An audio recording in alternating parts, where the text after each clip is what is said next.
Rather than fiddling with the tactical, turning the dials a little bit, let's have a visionary. Where's the JFK? Where's the person who goes, there's a different future ahead of us? Do we get a sense that he gets it, that he gets the new world that we're living in? I think the jury's out. Everyone is a bit in the dark when it comes to Andy Burnham's plans for defending the UK.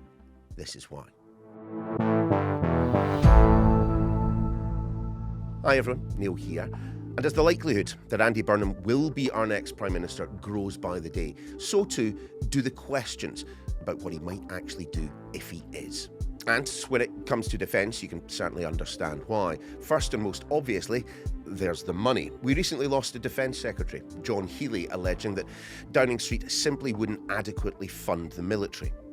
Then there's a NATO summit on the 7th of July, at which Starmer will be presenting, guess what, his plans for defence spending, shortly before making for the door-marked political exit.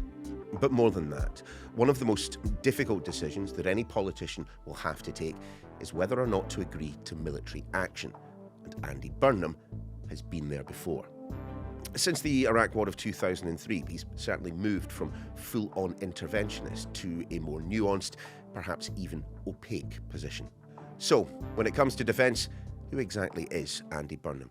Our political correspondent is Rob Powell. Sean Bell is our military analyst.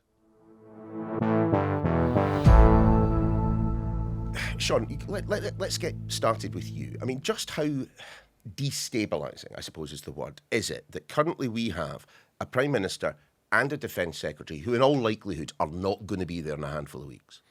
I think the most critical thing is we're coming up to the 7th and the 8th of next month is this big NATO conference at Ankara.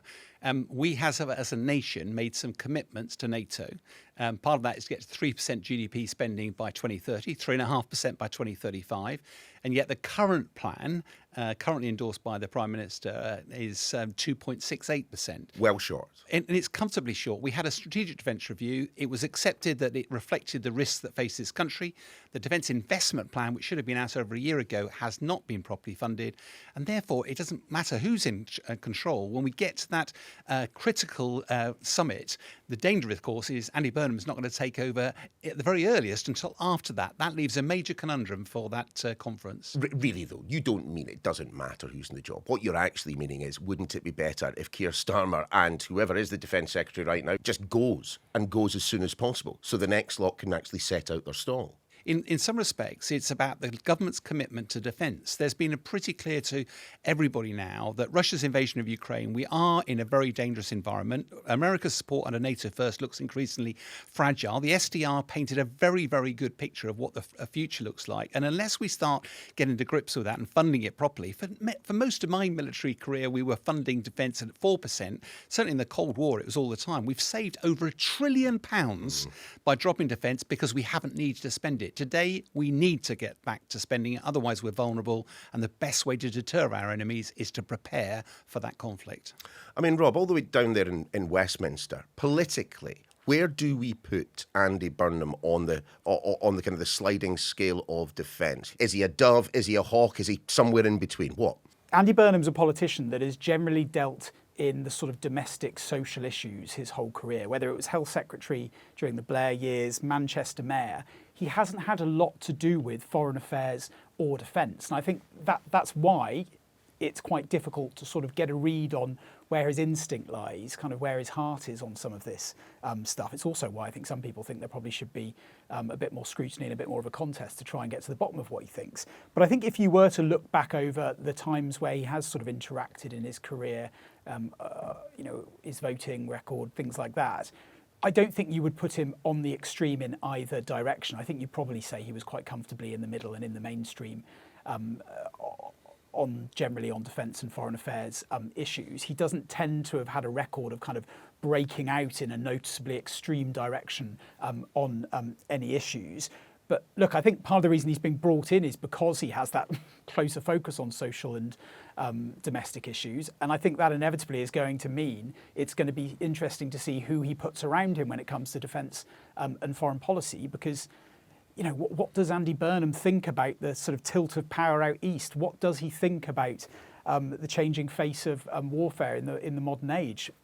it's very hard to answer that question. I imagine there is some deep thinking going on around Team Burnham right now, but I imagine there is also an attempt to bring in some people that maybe have some deeper experience and background in these areas, because it's not the area where Andy Burnham has really kind of worked in his political career so far.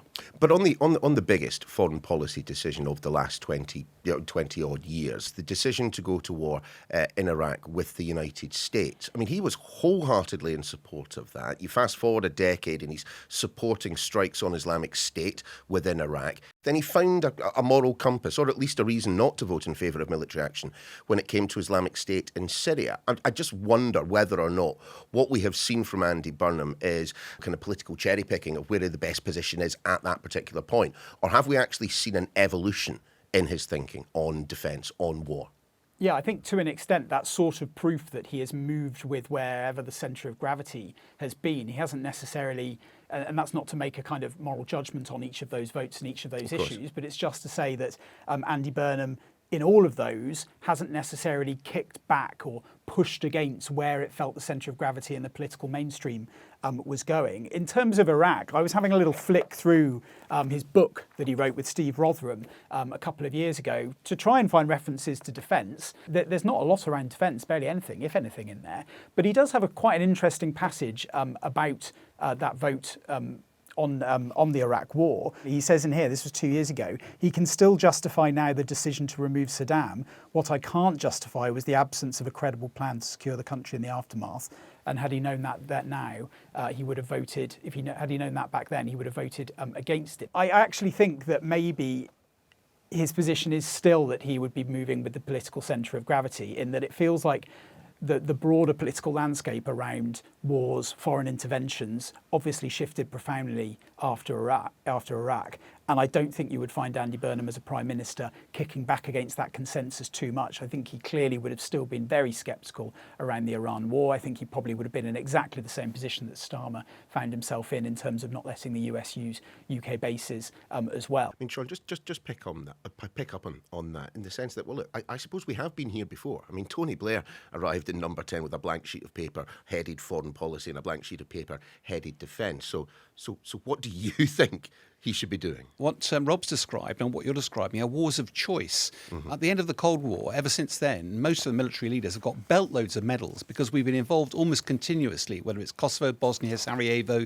invasion of Iraq, tours in Afghanistan. I spent 2 years of my life in Afghanistan. Mm-hmm. The fact remains they were all wars of choice. We chose to do them and we justified doing them. That is not what we're talking about today. What we're talking about today is wars of national survival. It's a completely different landscape. We've not been investing in that. We're horribly vulnerable, particularly with things like missile defence and the like. Mm-hmm. So I do think whilst people's vote in terms of do you go on these foreign expeditions, that's all jolly interesting. But this is much more profound than that. It's how the number one priority of any government is protecting the nation. That's what we're talking about here. But do you think that the public understands the urgency with which we need to get defence sorted? I mean, actually, more basic than that, do you think that the public understands the danger that the United Kingdom is facing right now? No, I don't. And I think that's one of the issues that all our politicians, I mean, let's be brutally honest, most politicians would admit privately that their number one priority is to get re-elected. And votes, there are no votes in defence. And therefore, people have a great deal of confidence. Their military is fantastic. They outsource defence to their military without necessarily feeling the heat. I travelled through Poland on the way out to Ukraine. They feel the heat of the Russian invasion of Ukraine much more intently than we do. They're very happy to spend 5%, and they are doing a lot to try and bolster their defences. We're 1,000+ miles away from the front line. And do we therefore balance welfare, balance healthcare and balance the war? We don't feel it the same way. And I think a lot of our military senior leadership believe we've got to have a public debate. Otherwise, if you don't do that, politicians are never going to support the defence spending we need. I mean, Rob, do we know definitively yet whether or not Andy Burnham is willing to spend more on defence? Spend as much as, well, the man he met privately with the other day, John Healey, the former Defence Secretary who legged it because the Treasury wouldn't give him the cash. I mean, the only thing I'd say is that he is meeting with a lot of people and a lot of MPs at the moment. I was with one MP last night who was really a rival faction backing a kind of rival part of the party. And they said that they'd had more from Team Burnham in the last few weeks, more interaction with Andy Burnham and Team Burnham than they'd had interaction with Keir Starmer and Number 10 in the last 2 years. I think when you look at Andy Burnham on sort of face value, you wouldn't necessarily have huge amount of confidence that this is the guy that's going to come in and try and slash the welfare budget and plough money into defence instead. The only kind of counterpoint, the only query I'd have to that is that people are saying, look, you're about to have a Prime Minister who is very political. He is the opposite of Keir Starmer in that respect. He likes telling stories. He's very good at sort of bringing people along, reaching out to people, convincing people, nudging people, influencing people. That is what sort of makes him tick. So I wouldn't be surprised, and I think this is something you'll probably see across lots of different policy areas, that you may see Andy Burnham kind of come in, pick up what Keir Starmer has maybe done already, but try and find a better way to talk about it, to story tell around it as well. There was one thing that has been briefed out and popped up in a few newspapers that struck me as exactly the type of thing you might see a Prime Minister Andy Burnham do. And this is this idea of war bonds, sort of harking back to World War I and World War II, essentially sort of packaging up debt, getting people to lend you money, be it the public, be it pension funds, be it institutions, but packaging it up as designated investment in the military. You could storytell around that, right? That might get you around this problem of getting more money into defence, while at the same time starting to make people around the country feel that this is a new age that we are living in, that the dangers are higher as well, because the government so far hasn't been able to do that. And I think until people sort of feel that we've entered a new age when it comes to the threats we face, the consent may well not be there to cut back on things, to spend more money on defence. Sean, I mean, it would be at this point in the podcast that I would usually ask you, I mean, if billions are raised through war bonds, where should he be spending it?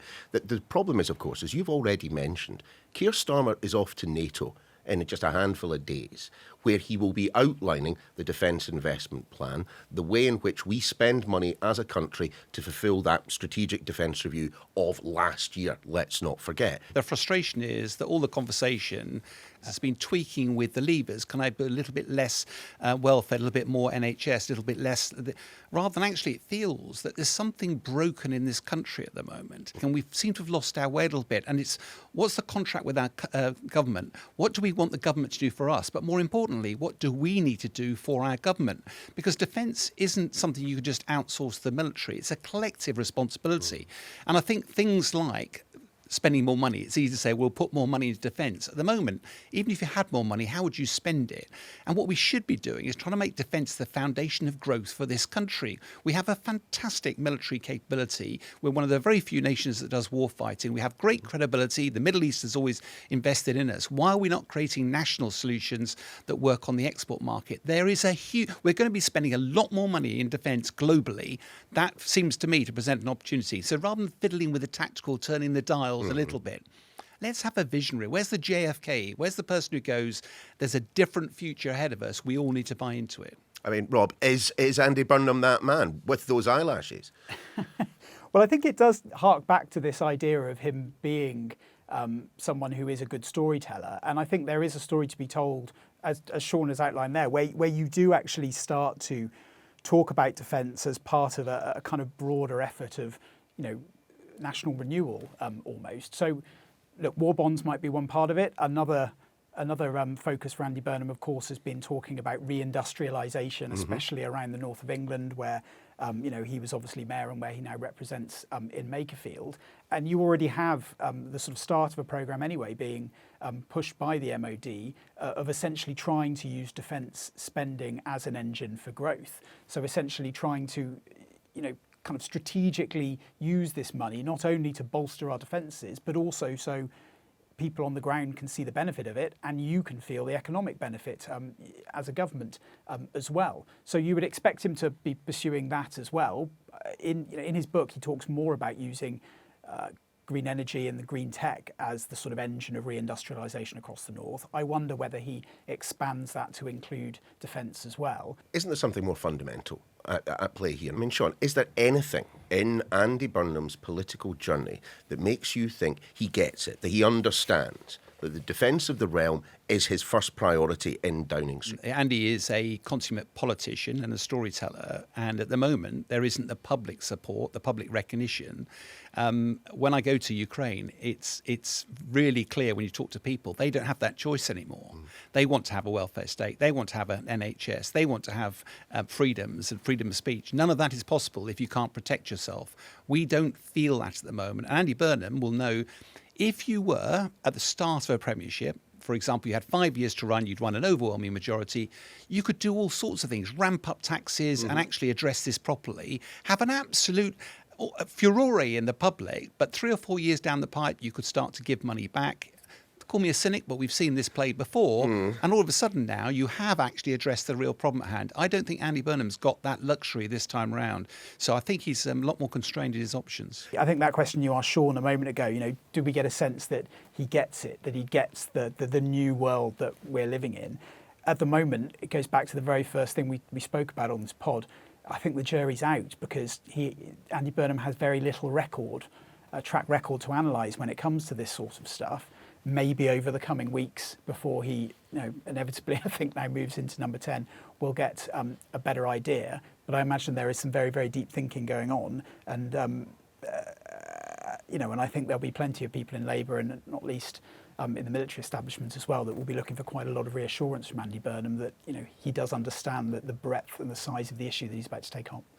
I mean, Sean, during your time working in the military, working at the Ministry of Defence, did you ever just get sick of them all? Did you? How often did you actively curse, your political paymasters? So when you join the military, you pledge to serve your Queen then, King now, and country. But it isn't the King or the Queen that sends you off to war, it's your politicians. And so therefore, the whole point of you putting your life on the line, ultimate sacrifice, is all about a greater vision, greater ethos. And so at the time, you very much admire your politicians because they have a huge weight of responsibility. They're going to send you to war, potentially send you to your death and the nation's sons and daughters. The more you serve, the longer you serve, the more you have a closer tie with the politicians. You realise that most of them are career politicians. They clearly just want to get re-elected, and you become a lot more cynical about their ultimate motives. There can be nothing more important than averting war and all the devastations. We've had 2 world wars. It was decimating for this country. It's not in our living memory now for most of us. We must avoid that at all cost. At the moment, we're living in a fool's paradise if we believe that we can get by without spending the money. That is a really serious undertaking. And that's a lot for today. No doubt you will have plenty to say about the discussion between Rob, Sean and myself. Is Andy Burnham the man for you when it comes to defence?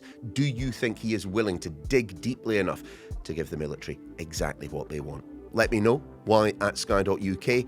We're back tomorrow.